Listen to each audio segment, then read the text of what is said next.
Bazalwane sitawufunza livi lenkosi nalamhlanje na emini egameni la Jesu Kristu. Ngiyacela ukuthi sithandaze Baba lengcwele egameni la Jesu Kristu sesikhona emini. Sitova livi lakho. Sikhona Nkosi sicela ukhulume ngalo usakhe. Siphume Nkosi sigucukile egameni la Jesu. Amen. Sihloko lesitawukhulumela etikwaso lamhlanje na ngesingisi sithi a silent call to the Father aligns you. Kububula kubabe wakho kuyakucondzisa endleleni. Kububula kubabe kuyakucondzisa endleleni. A silent call to the Father aligns you, noma ke aligns your purpose.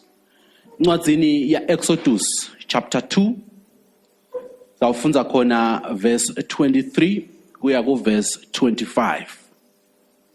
Exodus chapter 2 verse 23 siye ku verse 25.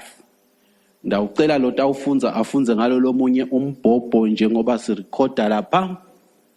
Bathi ke sitawufunza ngendlela lehlukahlukile. Ndawucela sisukume sonke sitowulalela ukufunza kwelivi laNkulunkulu. Incwadzini ya Exodus chapter 2 verse 23 kuya ku 25. Emva kweminyaka leminyenti Faro waseGibhithe wafa.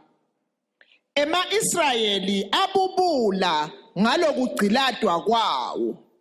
Akhala kuNkulunkulu acela lusido. Kukhala kwawo kwenyuka kwefika kuNkulunkulu. uNkulunkulu wakuva kububula kwawo wase uyasikhumbula sivumelwane sakhe lasenda kuAbrahama. Ku-Abrahama naku-Isaka nakuJakobe. Ngakho uNkulunkulu wababuka abantwana baka-Israyeli wabanaka. Amen. Amen. Lesingisi kithi kuthi during the long period the king of Egypt died. The Israelites groaned in their slavery and cried out, and their cry for help because of their slavery went up to God. God heard their groaning, and he remembered his covenant with Abraham, with Isaac, and with Jacob. So God looked on the Israelites and was concerned about them. Umdali wonke uneliphupho lelihle ngemvanakhe. Uba nako kufisa ukuthi ngiyafisa umntwana nami abe ngudokotela noma ngiyafisa umntwana nami abe somabhizinisi, ngiyafuna umntwana nami abe ngumfundisi, ngiyafisa umntwana nami abe ngilokwa. Afake imali yakhe noma kafake amandla akhe ngawo onke lanako ukuthi umntwana nami mixe esikolweni amfundzise, amnike nemathuba ambonise lapha nalapha ukuthi kunjani uye kulesa sikolo ngiyakhona kubhadala lapha ngalokana kwalicebo lakhe ukuthi umntwana akhe into lethide. Kodwa kuyaye kumjabulise umntali ukubona umntwana athi akhula bese uyaphondla endleleni. Angene umntwana kuma drugs, angene umntwana ebugwadleni, then umntwana ekonakaleni, agcine angasiko labe kafisa kube ngiko. Labanye bayangena esigabeni sekuthi baze bahambe nasekhaya ayohlala enzaweni lekhashana. Athi nasale ekhashane akhumbule ekhaya. Noma lomunye nakahlala la ekhaya ambone makwakhe ukuthi maye ngiyambona umntwana nami ukuthi kukhona lokungahambi kahle. Kodwa amele ukuthi umntwana aze asho ukuthi maye ngibephatheka kabi kunayinto nayo. Lenzaba lesikhuluma ngayo iyafanana nenzaba yaIsrael. Israeli usuka enzaweni yase noma ke kuqala ekutheni kube na Josepha. Siyayathi inzaba yokufika kwabantwana bakaIsrael eGibhithe. bafika ngendlala uNkulunkulu uyahlela ukuthi akahambise Josefa kuqala Josefa tohamba afike phambili akhona ukuthi abalungisele yebo kwakungasibo direction njengoba ngikuchaza kodwa uNkulunkulu bekenta kwakulicebo lakhe lelo ukuthi Israel ngesikhathi sendlala leyafika bafike eveni laseGibhitha bafike bahlale khona bakhanze ukuthi sekulungisiwe kwakulicebo laNkulunkulu lapha sithola ukuthi ke uNkulunkulu ugcina ukhetha Mose ukuthi Mose akabakhulule abantwana baIsrael sibakhanza ke kulesimo lesibakhanza kubo sakhanza basesimeni lapho khona bagcilateka khona Israel ubhakatitini ngendlela lebhlungu laba bantwana baNkulunkulu labakhethile wathi sive samless laba bantwana labayinhlitiyo yaNkulunkulu sive saka Israel the chosen nation ubakhethile uNkulunkulu ukuthi akube bantwana bamkodwa nyalo basesikhathini lesimatima badigcila bagciletwa ngamaGibhitha impilo yabo kungathi impilo yabo ngathi ayichubekele phambili kodwa ukuthi leni uNkulunkulu umuntu oqala loba khona ukuthi uNkulunkulu njengoba athi uyabathanza ubavumelelani ukuthi badlule envweni lebhlungu kangaka bagcilateke nguye lobavumele ukuthi bafike la eveni laseGibhitha so ubavumelelani nyalo ukuthi bahlupheke lithi livile inkosi na ulifunza incwadi yaJoshua bantwana bakaIsrayeli baqala bakhonta tithixo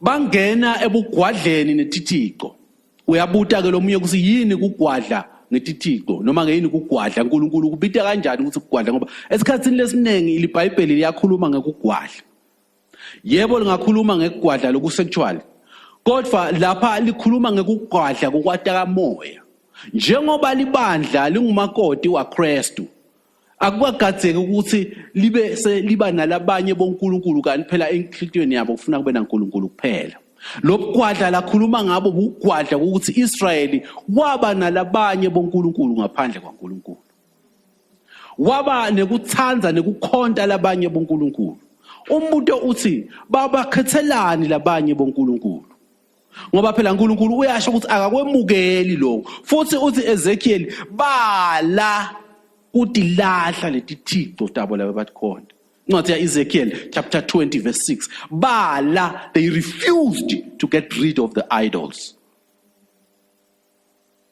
lithi ke iBhayibheli kuEzekiel 20 verse 8 uNkulunkulu wase wehlisela lolaka lwakhe kubo Israel ufika kulesimo lesi ngoba uNkulunkulu wehlisele lolaka lwakhe kuko uyalikhweshisa noma ke iprotection yakhe basale elilakeni laNkulunkulu nangakhuluma ngesingisi you remain vulnerable nasekusuka eNkulunkulu yini letinto letitenda ukuthi sitikhanze uNkulunkulu ehlisela lilaka kithi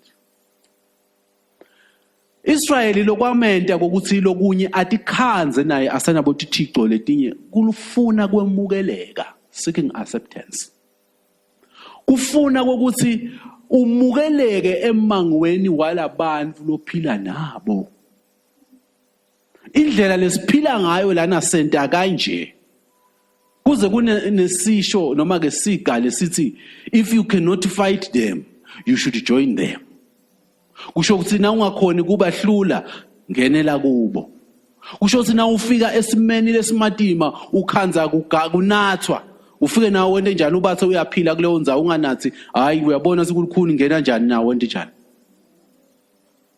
kufuna kumukelekeka esimeni lesithide kuyakwenta ukuthi uphumo enhlosweni yaNkulunkulu Israel wathi khanza khonta tithixo afuna kumukeleka noma afuna ifavor kulabo bantu labe bakhona kuleyo ndzawo ngophi wona lokhu kulahlekele ufuna ifavor yini wena lekulahlekele ufuna kufanana nebantu yini wena make lekulahlekele ufuna kufana kumukeleka ekhakhakho yini wena babe lekulahlekele ufuna kuba njengalamanye amadvodza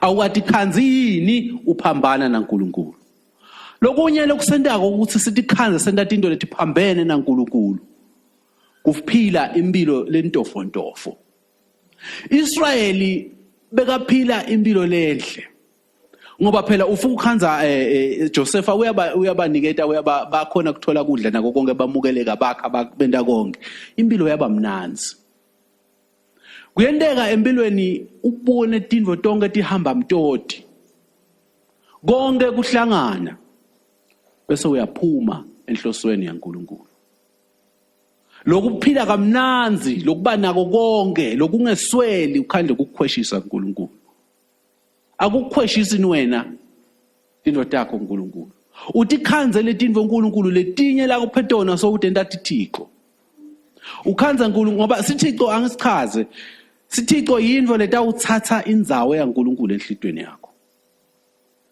ngiyathi ukuthi thine lapha njengamaswati na njengase-Afrika asikajwayeli kangako kuba nethithixo ukuthi kungakhonda na i-microphone kodwa sinato nathi thixo tindvo lesitibekile tabati inkulu etinhlitweni tethu kunaNkulunkulu lomunye ubekile umsebenzi wakhe waba mkhulu kunaNkulunkulu lomunye ubekile likhaya lakhe laba likhulu kunaNkulunkulu kangangobe akakhona ukuhamba ekhaya lakhe aye esondweni lomunye ukubekile buhle bakhe kwaba sithixo sakhe lomunye ubekile imali ukubekile kufunza tonke leto tindvo utithethe taba senzaweni yaNkulunkulu kuwe ukholelwa ukuthi impumelelo yakho isekuhlakanipheni kwakho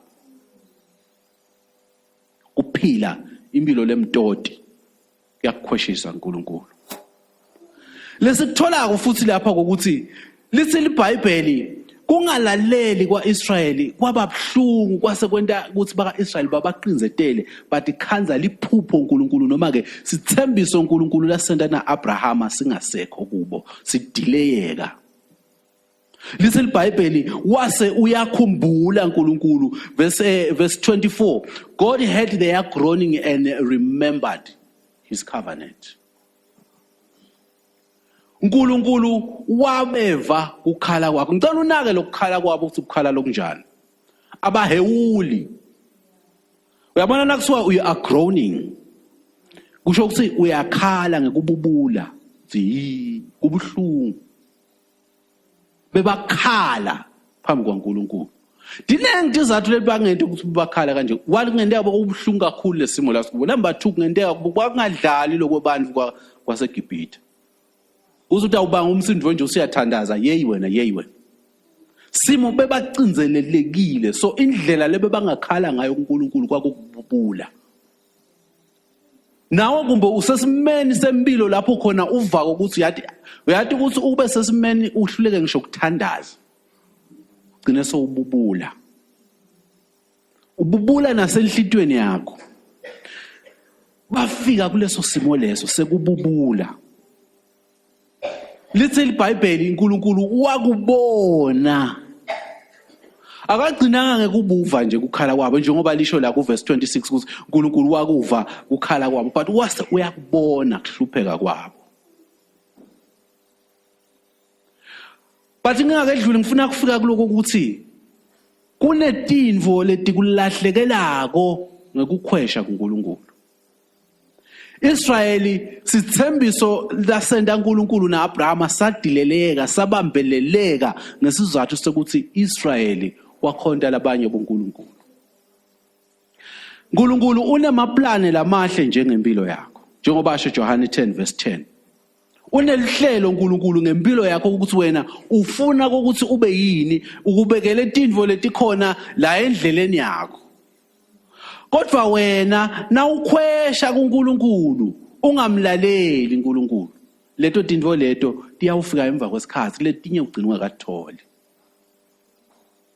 usho ukuthi ngalamanye mavi ungumzalwane kufuna ube kuphi selihlelweni lwaNkulunkulu Israyeli lothanziwe wathi khanza abhakatitini njenga iexample lenye lesiyati kweBhayibhelini kuLuka 15 verse 17 yendvodzana elahleko leyagcina ikhumbulile ukuthi angibuyele ekhaya kudliwa kudla kwetihonje na Israyeli kwagcina kusile ukuthi umuntu lesingabubula kuye akusibo labo thixo bethu bathi uNkulunkulu lophilako It is the God of Abraham, uNkulunkulu waAbraham, uNkulunkulu lodalile lizulu nemhlaba lotakuva kukhala kwethu.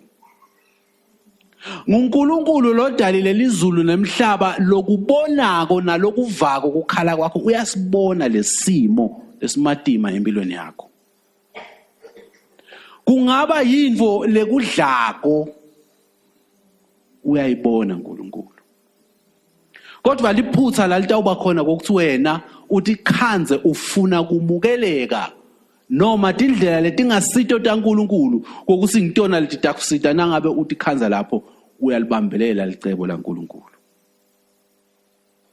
Nawu sesikhatsini ke lesimatima sekusha ukhala uNkulunkulu sithola ukuthi Israel bekakhala athandaza uNkulunkulu abubula phandle komsindo.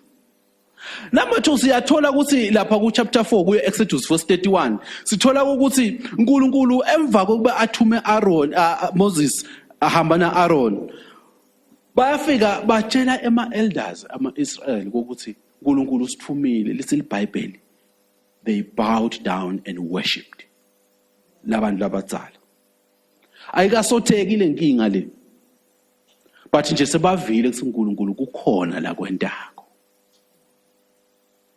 Uyathi kukholwa kwakona lokho. Lokuthi noma ngabe lifu lingangesandla imvula lenkulu yeda. Lokwathi ukuthi uNkulunkulu kukhona la kwentako sokuthumele bantfu. uNkulunkulu sokuthumele bantfu ngelive lakhe namhlanje satokhuluma nawo. Kholwa ukuthi lelifu lelincane lelingangesandla imvula lenkulu seyiyeda. Ekukholweni kwabo kodwa simo saqhubeka saba even worse. Chapter 5 verse 20 uthi emva kokuthi boMoses sebayile kuyokhuluma lapha naFaro wathi Faro no sesingeke sisanika ke manje le motor sentatifunela. Kodwa lesitokoleni benisenda kufuna sichubeke lapho. Ya kwakuye ema-elders athunywa ema-elders labadzala bema-Israel ukuthi asekayokhuluma nalabaphethe kuFaro ukuthi manje kube khona lokushintshwa ngalesimo. Lithi iBhayibheli bathi labantu labadzala ngeke bathi Faro ngeke kushintshe. Simo sitawuqhubeka sibe njalo and even worse. Ya bathi nababuya babona boMose naAaron bemile babona bathi kubo simo sesimadima ngenxa yenu.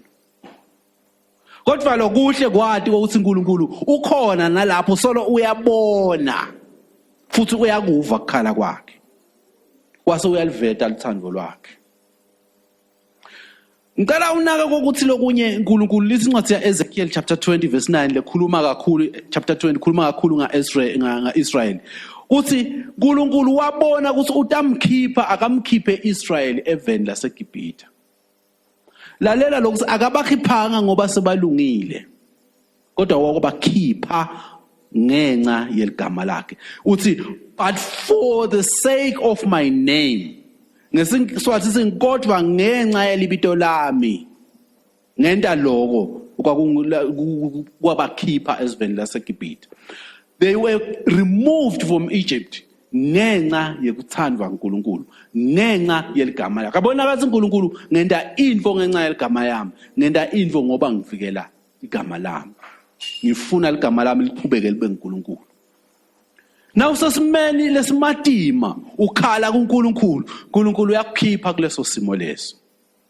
Akakukhiphi ngoba kumbe sowulungile yini righteous kodwa ukukhipha ngenxa yeligama lakhe ngenxa yelithando lakhe ngenxa yekunelihlelo loluhle ngempilo yakho. Bazalwane uNkulunkulu uyafuna kusikhipha etintweni letibhlungu etimpilweni tethu lesedlula kuto. Letinye lesitifakile kuto ngekuthi sifuna kumukeleka ngekuthi sifuna kuba njengabani sifuna kuthola ini but sathi khanza sesikhoshile. Siyadinga ukuthi sikhumbule ukuthi ngibani lo sitako. uNkulunkulu ligama lakhe. Noma ngabe simo sesibonakala ukuthi akusaphili ukhona uNkulunkulu. Noma ngabe uyagula kuyenteka uye kubodokotela wesibhedlela ubone usawuphili kodwa kuphila lokungiko kutholakala kuNkulunkulu.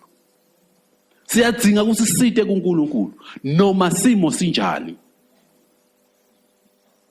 Kukhona ukuthi kulesinye isikhathi sibazalwane kumbe siyelulekana ukuthi yenda kanje kodwa lokumcoka buya kuNkulunkulu. Uthi lo mnye umhlabeleli uyibukile indzaba yakho. So uNkulunkulu konke lokukuhluphako lozama ukukududula lozama ukukwenda lokukushaya konyalo ngoba wonke umuntu unento lemsonsonyako. Noma musha noma mudzala leti stress tihamba ngeage yakho. Naba nje ukhanza une stress sokuthi yena uhlulwa siswati esikolweni noma une stress sesikhafthini sakhe asisile asifunako. Ustress kuye. So nale stress sihamba khala kuNkulunkulu uyakubona futhi lokho kukhala lokho. Worship uNkulunkulu lapho simo khona usibona silikhuni njengoba Israel enda wanele kuva uNkulunkulu uyakwenda khona la kwendako wamdumisa. Ingabe ufuna umsebenzi umuntu lomusha kude awutholi uyakubona uNkulunkulu futhi kukhona la kwentako ngakho lokho. Ngiyacela ukugcinisa kuloko. Kumbe ufuna kuthathwa noma kuthatha noma ekhaya kakho kuhambi kahle uyathi uyathandaza ubone kwendekani. Lamhla uNkulunkulu utokuqinisa ukuthi ngiyayiva lendzaba yakho. Futhi kukhona lenkwentako. Futhi lokhu ngitakwenda ngenxa yeligama lami. Ngoba ufuna ukuthi kungcweliswe yena.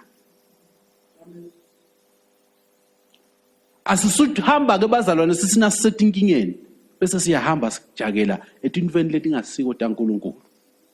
Lota ukhanza ukuthi uyasikhweshisa kuNkulunkulu. Ngadlule ekubukeni impilo yemuntu amunye ngamunye ngibuke live lesikulo. Live lesikulo lisenkingeni lenkulu economically.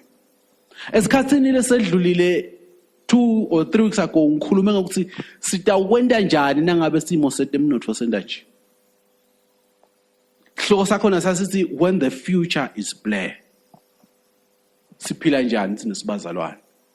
Live lenkosi lasi asibeke lithemba lethu uNkulunkulu.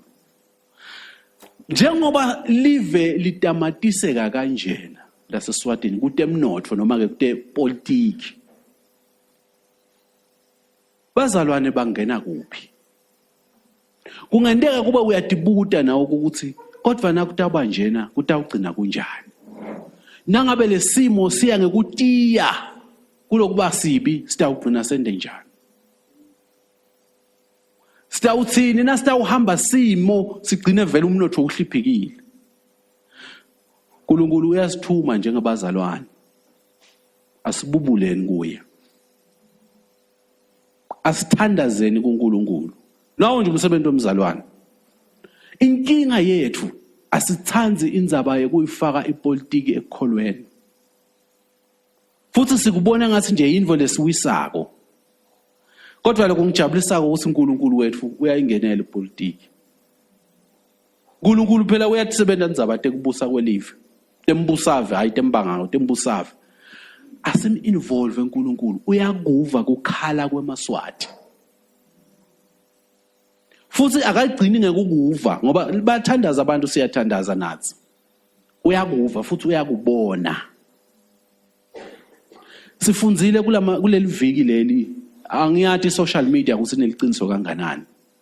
But ikhuluma ngokuthi kukhona kuyaloyo akuhlekishwa bogesi, cisha bogesi, kuhlekujujumisa itinkomo netinsiba tetinkuku. Is something lo itholako leyo. Asihlupheki ke thina lesithandazako noma abantwana baNkulunkulu wethu umsebenzi ukuthandaza. Sesiyabona lokuthi sesifika kenyalo ngoba Israel wahlupheka wase uyathandaza uyabubula uNkulunkulu. Wase uNkulunkulu thumela boMose, wasengathumele boMose. Wase ngoba naFaro bekane mathemba akhe. Sikhulumile la esikhathini lesedlulile ukuthi kwakukhona abazalwane lama 7 plagues kwakubo uNkulunkulu babo lamacoco nako konke lokho. LeNkulunkulu wefertility beka amacoco nalo beba kubo uNkulunkulu babe emathemba abo beka khona aFaro. Nathi ke sesiyawabona emathemba nyalo. Ayavedo. Kodwa nje thina silwi sithandaza kuphela. Naku bazalwane lasibistele kuko uNkulunkulu. Asilethe konke kuye ngemkhuleko. Uyivile indzaba yethu uyibukile. Uyayibona futhi bazalwane ngiyacela ukunika le assurance uyakubona uNkulunkulu kwenteka la Swatini. akukasitheki kuye ngendlela yakhe utakusolva thina kasithandaze kuphela lapho likusasa libukeka lilififi kumbe umuntu uhlushwa nalokuthi i-qualification yethu iyasihlupha lokuthi ifocus embili uyabona lokuthi isimo sikuphi and now ubuka around uyabona lokuthi kukhona lento awudecline khona lelikhaya khona la ukuthi uyakhona ukuthi kufike mhla ka20 something bothishela bangaholi